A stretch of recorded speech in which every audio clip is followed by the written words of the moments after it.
Alors on y va, merci. Donc nous saluons tout de suite les 11 397 followers qui suivent les talks de l'UNAC depuis le début du Synfest. Invitez vos amis à venir suivre les talks et j'en dirai pas plus, on est déjà un peu en retard. Merci beaucoup pour cette présentation vocale. Donc, alors c'est un peu bizarre de se présenter soi-même pour cette discussion, mais quand même, je vais vous dire un truc. Je suis avec Michel Guess, quoi. Michel Guess.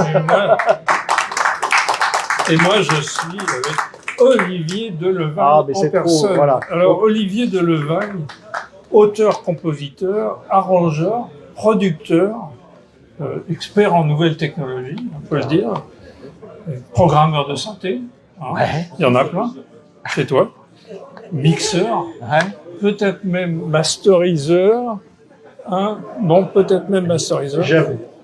Alors surtout grand défenseur, on a du bruit là, faut qu'on soit vraiment sûr. surtout grand défenseur des droits des musiciens devant l'Éternel.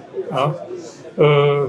En fait, intervenant à l'UNAC, l'Union nationale des auteurs et compositeurs, hein, je crois, bon, intervenant à la SACEM, intervenant auprès de l'Union européenne pour défendre les droits des musiciens, donc quelqu'un de très actif dans ce domaine, et maintenant écrivain. Ah oui.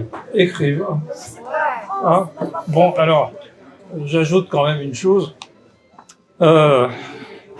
Monsieur est chevalier de l'ordre des arts et des lettres. C'est Oui, pas rien. C'est exact. Merci. Chevalier, d'ailleurs, je sais pas où tu as garé ton cheval. Eh bien, il est au salon du camping-car. Ah, d'accord. Bon, bah, on ira lui rendre visite. Bon, très bien. Bah, merci Voilà. beaucoup, Michel. Petite Pour ce présentation. panégyrique. Bon. Alors, concernant le livre, puisqu'il en est fortement question dans cette petite réunion entre ennemis, amis, enfin bon. Ce livre, en fait, c'est comment dire en résumé, un moyen pour se guider dans l'univers du musicien qui cherche à gagner sa vie avec la musique.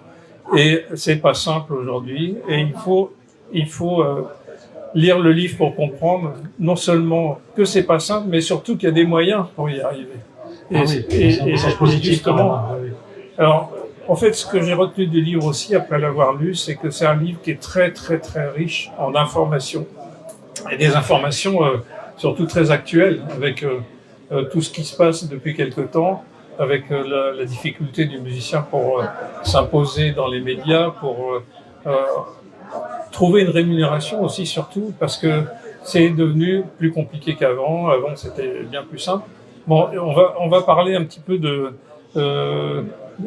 du thème essentiel, d'ailleurs, du livre. Alors, ce livre s'appelle « Du chaman au slasher ». Et c'est des mots qu'on n'entend pas souvent, chaman et slasher. Et puis, c'est pas facile à dire. Surtout quand on le dit très vite. Un chaman sachant slasher. Bon, j'ai perdu. Hein. Alors, en fait, déjà, Olivier, on va te demander, enfin, je vais te demander, je vais personnaliser l'affaire. Qu'est-ce que ta définition du chaman, d'abord dans l'univers technologique, l'univers du synthé, on est ici au Synfest. Donc, quelle est ta définition du chaman? Eh bien, le chaman, on peut le voir sous différents angles. Alors moi, j'ai exploré un angle. Pour moi, le chaman, c'est le passeur, celui qui passe. Alors, il va passer de la connaissance, il va passer de l'art, il va passer des sentiments, il va passer plein de choses, mais surtout, il va passer ça avec un esprit bienveillant pour essayer de guérir et d'encourager. Alors, je pense que le chaman moderne de la musique a aussi pour mission de dire, un peu comme tu l'as dit, ah oui, c'est pas facile en ce moment. Alors avant c'était pas facile non plus, et le avant c'était encore pas facile. Et moi je me rappelle toujours, depuis que j'ai commencé ce métier, les anciens me disaient, mais tu sais, avant c'était plus simple et maintenant c'est plus dur, sauf que le avant d'avant est devenu le présent du maintenant. Enfin, j'y comprends rien. En gros, ce que je veux vous dire, c'est que ça a jamais été facile. Que là, la complexité est peut-être un petit peu plus importante, mais que c'est pas pour ça qu'il faut baisser les bras. Et au contraire, je trouve que malgré toutes les difficultés qu'on peut rencontrer, parce que c'est le sujet du livre, pour vivre de sa création, on a quand même un monde de possibilités qui s'offre à nous, jamais égalé pour l'instant. Dans le livre, il y a les deux aspects. Il y a la difficulté et les possibilités. En fait, et les deux sont en balance. Et en fait, je crois que le message que tu fais passer au travers du livre, c'est que c'est possible, mais à condition de connaître les difficultés et puis savoir tirer parti des nouvelles possibilités surtout. Oui, oui, c'est ça. Alors, si je voulais faire un bon mot comme tu sais les faire, je dirais c'est simple, mais c'est pas facile. Bon, d'accord. Oui, c'est pas facile, mais c'est simple. Non, mais c'est un petit peu l'idée. Et effectivement, la technologie, la technique, alors technologie, c'est un mot anglais, hein, ça n'a pas de sens pour nous, technologie, mais c'est tellement entré dans le langage commun que j'ai gardé ce terme-là. Il faut l'avoir sous différents angles. Moi, j'ai voulu examiner l'angle de l'aide à la création, je vois, on est au Synfest, hein, je vois le Colossus, tout de suite, j'ai une idée, j'entends la musique qu'il pourrait faire, ça m'inspire. Bon, après, il va falloir que je m'y mette et que je trouve il y a moyen d'en sortir quelque chose. Donc ça, c'est le premier aspect. Et le deuxième aspect, c'est qu'est-ce que je vais avoir comme éventail de possibilités pour faire en sorte de pouvoir diffuser cette œuvre, la communiquer au public. Et je parle bien d'œuvre parce que tu l'as dit Michel, et je te remercie de l'avoir souligné, je suis vraiment attaché à la notion d'auteur et de compositeur. Bien sûr, musicien-interprète, mais avant tout auteur et compositeur. Et c'est le message que je veux envoyer à tout le monde. Et on l'a dit sur les différentes interventions. Effectivement, à un moment, vous pouvez être interprète de votre musique, mais quand vous en êtes l'auteur, le compositeur, ben ça vous l'êtes pour toute votre vie et même jusqu'à 70 ans après votre mort. Et donc, on ne sait jamais, Wally en a parlé, Wally Badarou, ce que deviennent les œuvres. Donc, il faut toujours garder espoir. C'est un petit peu comme si on jouait tous les jours au loto. Alors, on ne gagne pas à chaque fois. Parfois, on gagne un peu. Parfois, on gagne beaucoup. Mais il y a quand même un univers de possible.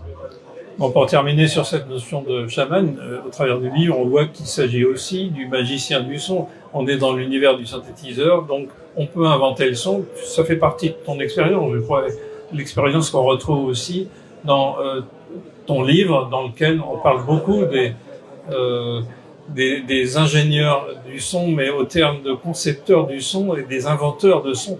Hein, je pense que c'est peut-être aussi ça, le chaman, pas seulement un passeur, comme tu dis. Bien sûr. Alors, il est vrai que dans l'univers des nouvelles lutheries, alors qui sont plus tellement nouvelles, depuis le temps qu'il commence à y avoir des instruments électroniques, il y a aussi cette possibilité de façonner un son et de même de façonner un son pour l'instrument qui n'était pas sa destination initiale. Je m'explique. Les techniques de jeu d'instruments avant permettent effectivement, suivant qu'on a une embouchure ou un instrument orange, de varier les techniques, d'avoir des techniques de langue, mais on reste toujours sur un timbre qui correspond à l'instrument qu'on peut déformer.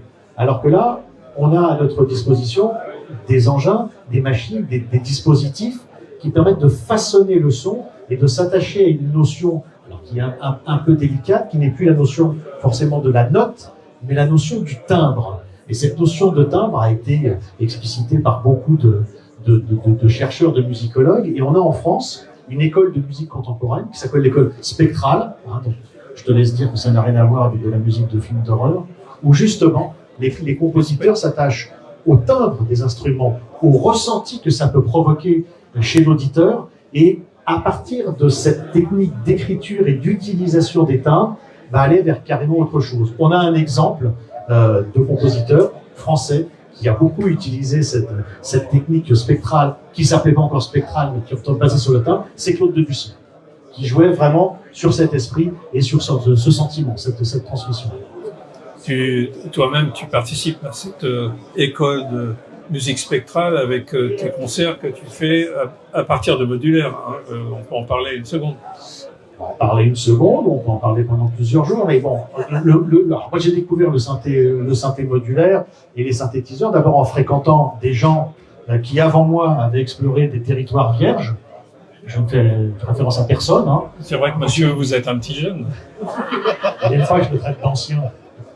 Et effectivement, je me suis intéressé à ça, cet instrument, parce il correspondait à ce que je viens de vous dire. C'est-à-dire qu'en plus, il faut fabriquer son instrument. Alors j'aurais pu choisir un morceau de bambou, de roseau, faire des trous et faire une flûte.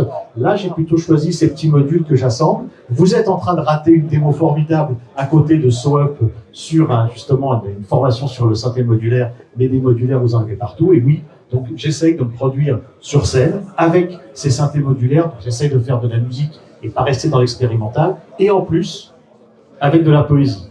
Donc je mets toutes les chances de mon côté pour faire un truc qui va être difficile à monétiser, je vous le cache pas, mais c'est vraiment sympa.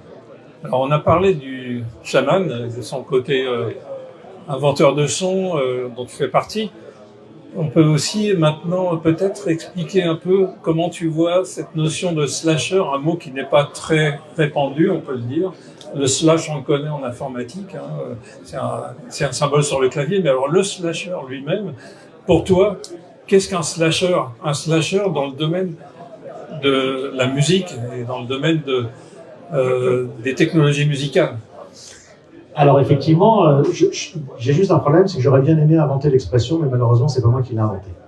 Et le slasher, bah, c'est cette barre oblique. Et en fait, c'est vous, c'est nous, compositeur, slash interprète, slash producteur, tu l'as dit au début, slash faiseur de son, slash je fais le ménage dans mon studio, slash je dois aller chercher de quoi me nourrir, slash, etc. Et cette expérience de slasher, j'aime bien l'idée, parce que ça permet d'ouvrir plein de possibilités. Alors, l'idée n'est pas de dire il faut tout faire soi-même, mais de dire on a la possibilité de faire beaucoup de choses soi-même, ou plus exactement, de comprendre plus facilement comment les choses se font. Et après, lorsque on trouve des partenaires, parce que la musique c'est pas un truc qui se fait seul, ça se fait pas sans public. Hein. J'ai été longtemps le meilleur compositeur de mon studio, et dès que j'en suis sorti, j'ai vu qu'il y en avait d'autres. Et là, c'était plus compliqué. Eh bien, l'idée, c'est de trouver les partenaires pour aider à la diffusion de ces œuvres. Et si je comprends un peu comment est fait leur travail, comment est fait le travail du gars qui me fait le mastering de mes morceaux, je prends pas mon téléphone en lui disant « Ouais, ça sonne pas ». D'abord, je ne me permettrai pas de dire ça à Michel.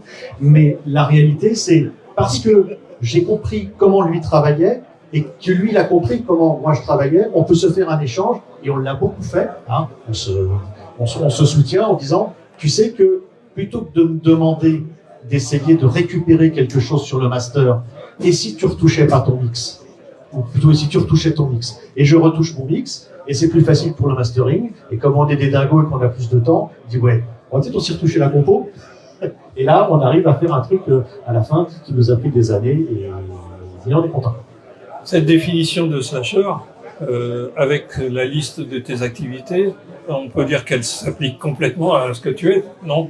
Et c'est peut-être un peu autobiographique d'appeler slasher l'ensemble des personnes qui font de multiples travaux, qui s'intéressent à tous les domaines, qui sont obligés de le faire d'ailleurs, puisqu'aujourd'hui, vous avez un ordinateur, vous avez des logiciels, vous pouvez faire la création musicale, la création des sons, l'enregistrement, le mixage et le mastering aussi. Et donc, en fait, on est conduit à devenir, comme tu dis, des slashers, puisque aujourd'hui, je veux dire, on fait plus du tout appel comme on le faisait au début quand j'ai connu les débuts de la musique électronique avec Jean-Michel Jarre.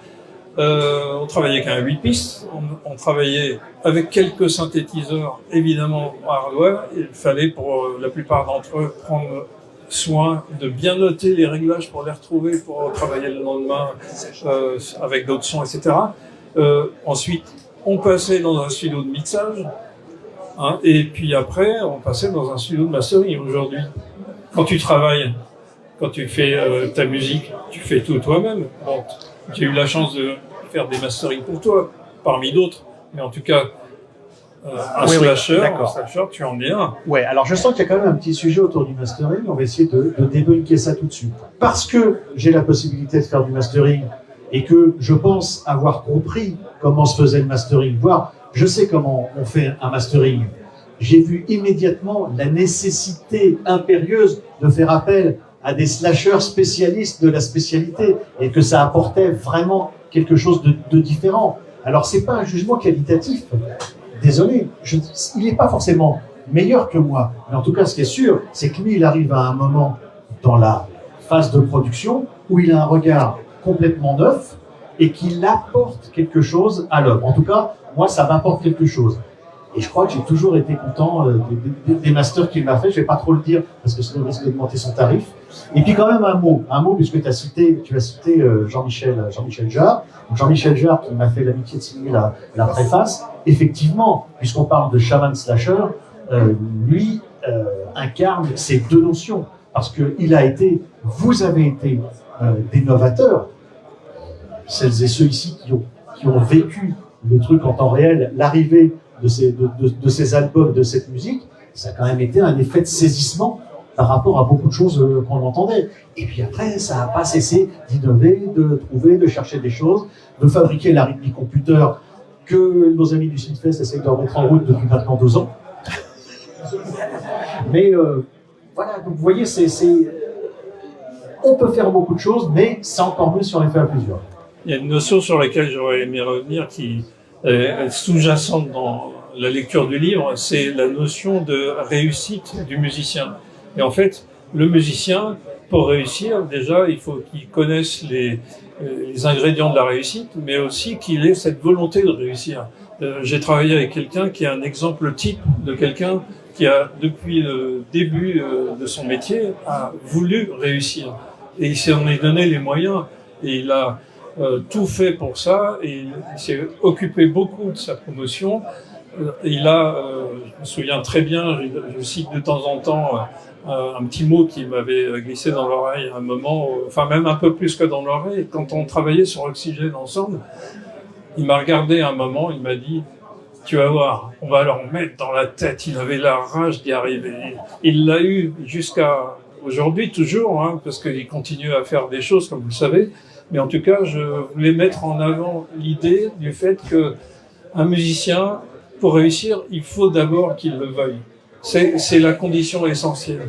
Et les très très bons musiciens, je suis pas certain qu'ils veuillent toujours se mettre en avant, se donner ses moyens pour devenir un peu vendeur de leur musique. C'est aussi un commerce, vendre sa musique. Ou alors, on le fait pour soi, pour ses amis, mais la réussite dans le domaine de la musique, c'est ce qu'on peut lire plus ou moins dans ce livre, que je vous recommande fortement, qui est bourré d'anecdotes, d'informations. Non, mais franchement, je suis admiratif devant la quantité de travail que ça a demandé, et puis c'est très enrichissant de voir aussi au travers de ce livre comment la musique a évolué, quels sont ses acteurs, les gens qui ont participé à ce qu'elle est devenue aujourd'hui, et tous ces créateurs qui ont contribué à obtenir ce qu'on peut entendre aujourd'hui au travers des différentes tendances de la musique. Donc,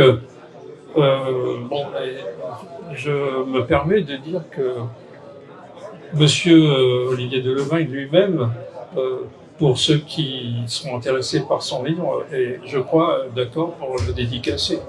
Oui, absolument. Et vous voyez l'importance de bien s'entourer, hein, surtout la promotion. Il n'y a pas de petite promotion. Toutes les promotions sont importantes. Tout est bon à prendre. J'aime bien ce que tu dis sur l'idée d'avoir envie de le faire. Bien sûr, la communication au public est fondamentale. On veut que les gens entendent ce qu'on a fait. Après tout, si le choix consiste à dire non, moi je le fais pour moi, c'est uniquement un travail introspectif. J'ai pas vocation à diffuser mes œuvres, à les faire écouter.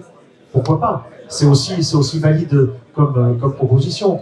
Mais il est vrai que aller de l'avant, pour faire la proposition artistique, c'est fondamental. Et de toute façon, on peut raconter tout ce qu'on veut. On peut prendre le meilleur attaché de presse du monde. Au départ, faut travailler sa proposition artistique.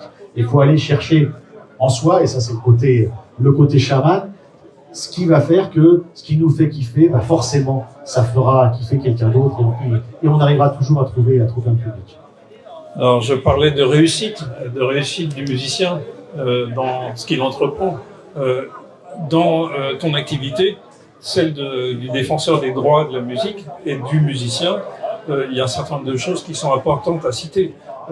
Pour que le musicien puisse gagner sa vie, il faut qu'il soit au courant de tout ce qu'il peut faire pour obtenir des revenus de sa musique. Aujourd'hui, il y a un certain nombre de médias qui diffusent la musique, il y a YouTube, il y a les réseaux sociaux, il un certain nombre de choses, mais déjà au moins, est-ce que tu peux définir rapidement de quoi un musicien doit se préoccuper pour obtenir des revenus de sa musique? Évidemment, dans le monde du revenu, plus que dans d'autres, c'est le monde du slasher. C'est cette réalité d'un terme qui est de l'agrégation des revenus. C'est vrai qu'on a connu une époque, et cette époque existe toujours dans certaines esthétiques, où finalement, on a la possibilité, en faisant un mode d'expression ou de communication de sa musique, ça permet de tirer un revenu. Il y a ça dans des esthétiques musicales, où de toute façon, il y a, par exemple, moi, j'ai eu beaucoup de chance, c'est que dès que j'ai commencé à faire ce métier professionnellement, je me suis intéressé à ces questions-là, qui intéressaient pas forcément mes copains, de savoir comment on fait pour, par exemple, cotiser à la sécurité sociale, comment on se faisait payer, comment était faite la fiche de paye. Alors évidemment, ça, on apprend avec l'expérience en ayant quelques déconvenus. Et puis, rapidement, c'est un sujet, je sais pas, je dois avoir un esprit formaté pour ça, qui m'a intéressé de comprendre ces mécanismes en me disant, finalement, moi, ce que je veux, c'est avoir la liberté de faire ce que je veux. Comment je peux avoir la liberté de créer comme je veux? Il faut que je sois indépendant financièrement. J'ai deux possibilités. Ou je prends un travail qui va me permettre, parce que je suis comme tout le monde, il faut que j'achète mes paquets de nouilles, de faire ça.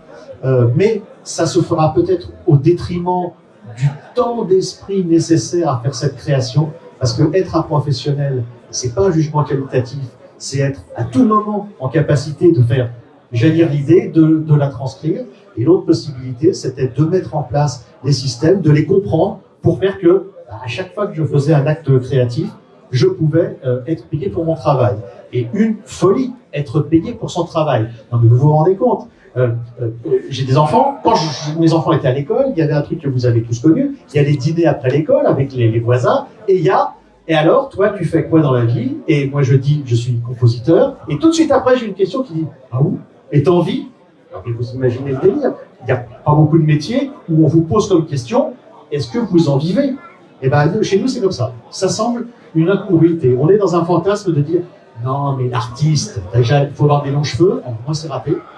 Il faut avoir une cape, ça je peux effectivement en acheter une, mais j'arrive au magasin en disant bonjour, je voudrais du foie gras, je vous fais un effet de cape. Non, ça marche pas. Par contre, si j'ai effectivement fait en sorte de me faire payer pour mon travail, une grossièreté aussi parfois dans les professions artistiques, si j'ai bien fait attention à cotiser pour la retraite, à déposer mes œuvres à la SACEM, la maison mère, la mère nourricière, je récupérais, c'est pas la SACEM qui me paye, elle fait l'interface avec les gens qui utilisent ma musique. Il y a un sacré boucan ici, c'est pas mal, ils sont bien.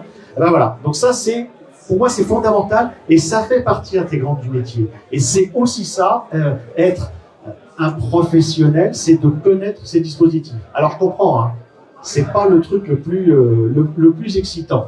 Mais à partir du moment où derrière, il y a le fait de dire oui, mais grâce à ça, je vais pouvoir y aller.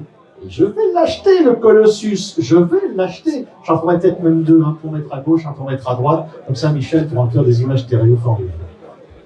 Ouais, en fait, il y a dans tout ce qu'on est en train de raconter une notion fondamentale aussi. Je me rapproche du micro parce que c'est vrai que c'est très bruyant. Une notion fondamentale, c'est pour une personne de se dire je vais vivre de ma musique parce que c'est ce que j'aime faire et je mérite de gagner de l'argent avec ma musique. C'est pas si évident que ça de trouver ça dans l'esprit des gens. Je pense que tu l'as peut-être constaté toi dans ton entourage, mais moi je connais des gens qui sont dans cette difficulté de se dire que finalement ils sont capables de vivre de leur musique plutôt que de faire n'importe quoi d'autre et d'être slasher dans le mauvais terme, dans le mauvais sens du terme, parce que le slasher dans le mauvais sens du terme, ça veut dire faire un boulot alimentaire et faire de la musique en parallèle. Oui, mais c'est pas. Chacun doit trouver les moyens, mettre en place les pièces du puzzle et construire ses briques. Alors c'est vrai que l'inverse de slash, c'est l'anti-slash. C'est particulier sur un clavier, le déslasher. On peut faire de la déflation, mais pas du déslashing. Donc oui, il faut tendre vers un objectif. Et vraiment, on est tellement mis sous pression avec des choses, on est face aux difficultés. Et la difficulté, elle est première, c'est de dire, j'essaye de faire mon morceau, puis ça sort pas, parce que c'est pas aussi simple que ça, d'avoir entre faire quelques notes, faire une petite phrase et puis en faire un morceau, en faire une chanson, en faire un instrumental, en faire une musique de film, tout ce que vous voulez.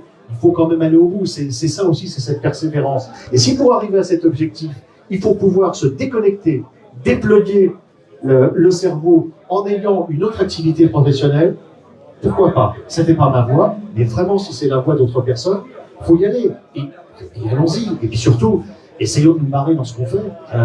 Ça, c'est pas toujours facile, et quand on y arrive, c'est vraiment bien. Alors, j'aimerais aborder une partie qui est la partie créative. Ici, on est dans l'univers du synthétiseur, il y en a plein. Il y a des modèles différents les uns des autres qui apportent chacun quelque chose de particulier. Là, on parlait de cet engin colossal de Colossus.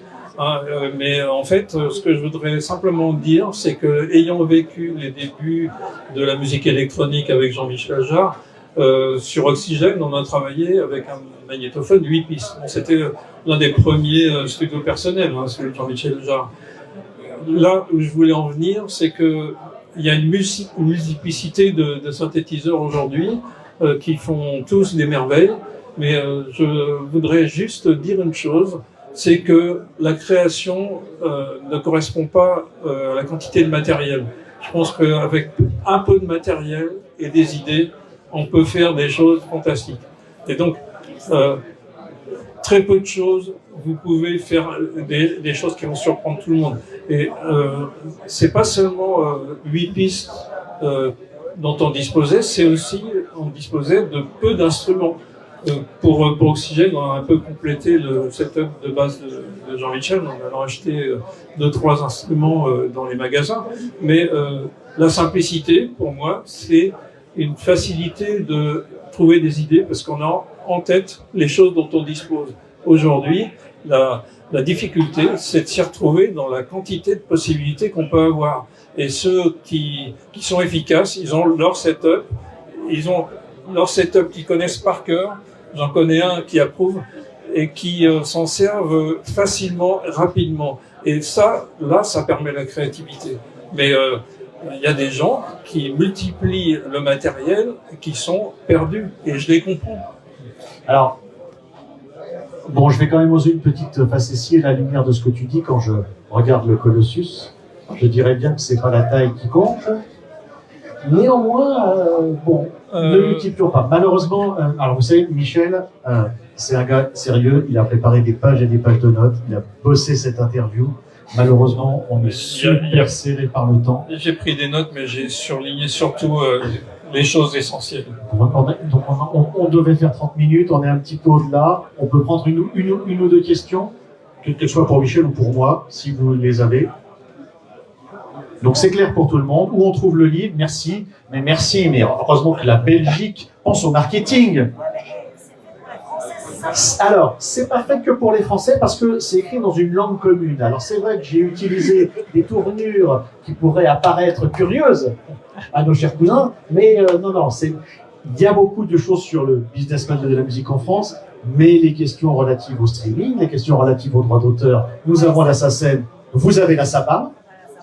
Donc, vous voyez, tous les organismes de gestion collective, faut y aller. Tu peux l'acheter. Tu peux peut-être même en acheter 2, parce que c'est vrai qu'en Belgique, vous avez la Wallonie et l'Ardèche. Oui, puis en fait, il est à moins de 90 €. Voilà. Donc, merci pour cette conférence internationale. Merci Michel, c'était vraiment un plaisir de passer un moment avec toi. Mais ce fut réciproque, et d'ailleurs, je vais rejoindre ton cheval de chevalier. Exactement, et on va vous laisser justement avec la démo du Colossus, et vous allez voir quand même, ça envoie sévère. Mais voilà. Mais c'est pas parce que je vais voir ton cheval que je suis à cheval sur les principes du musicien. Vous imaginez travailler avec Michel, hein, voilà, c'est comme ça pendant des heures. Et qu'est-ce qu'on se marre, c'est génial. N'oubliez pas le prochain talk avec Arnold Turboost. On parlera de sa carrière, le dernier talk de la journée, le concert de Dali et de Laurentis ce soir, les Grands Prix de l'UNAC, et le Synfest continue. Et évidemment, n'oubliez pas d'acheter mon livre, hein, c'est pour une œuvre. Hein, voilà. Merci beaucoup. Merci.